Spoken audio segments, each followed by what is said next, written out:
కానీ ఈరోజు నేను అంటాను, ప్రతి ఒక్క కులం నమ్ముకొనగ దేవుడు అండి.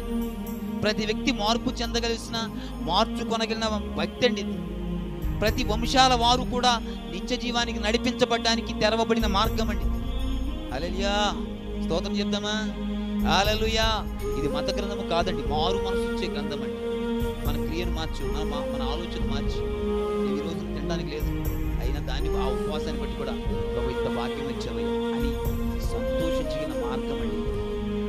ఆమేన్. ఎంత నిందపడినా సరే, ఎవడో నా మీద నింద వేసిందని రంకెలేసే తత్వాన్ని నేర్పట్లేదండి ఈ గ్రంథం. నింద వేసినవా, పోన్లే దేవుడు చూసుకుంటాడని ప్రేమతో వదిలిపెట్టగలిగిన మనస్తత్వాన్ని నేర్పే మారు మనసు కలిగిన గ్రంథం అండి. హల్లెలూయా.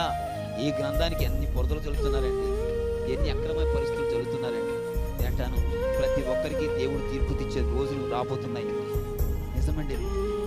ఎవరైతే ఈ పరిశుద్ధమైన దాని మీద అపరిశుద్ధమైన జరుగుతున్నారో, అక్రమ పరిస్థితులను అంటగడుతున్నారో, ప్రతి ఒక్క పరిస్థితికి దేవుడు తీర్పు తెచ్చే రోజులు రాబోతున్నాయి.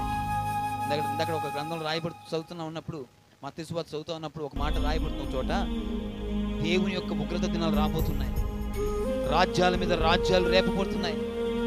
విన్నారా? ఒకరికి మీద ఒకరు నేరస్థాపన చేసుకొని కరువులతోనూ, రాజ్యాల మీద రాజ్యాలు, మతాల మీద మతాలు, మనుషుల మీద మనుషులు, విద్రోహ చర్యలు, మరణమును ఏలుబడి చేసే రోజులు రాబోతున్నాయి.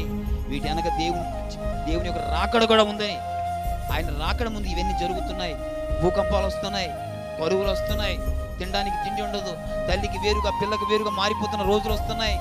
అందుకు ఏం చేయాలంటే, క్రీస్తు యందు మనము దేవుని యొక్క మార్గంలో ఉండి ఆయన స్తుతించే వారుగా ఉండాలంటే ఈరోజు ఈ రాత్రి ప్రభు మనం నేర్పుతున్నాడండి. అది మారు మనసు. ఈ లోక మాలిన్యాన్ని, లోక ఆపేక్షలను, లోక కోరికలను, లోక పరిస్థితులను గెలిచి నిలబడమే మారు మనసు. హల్లెలూయా.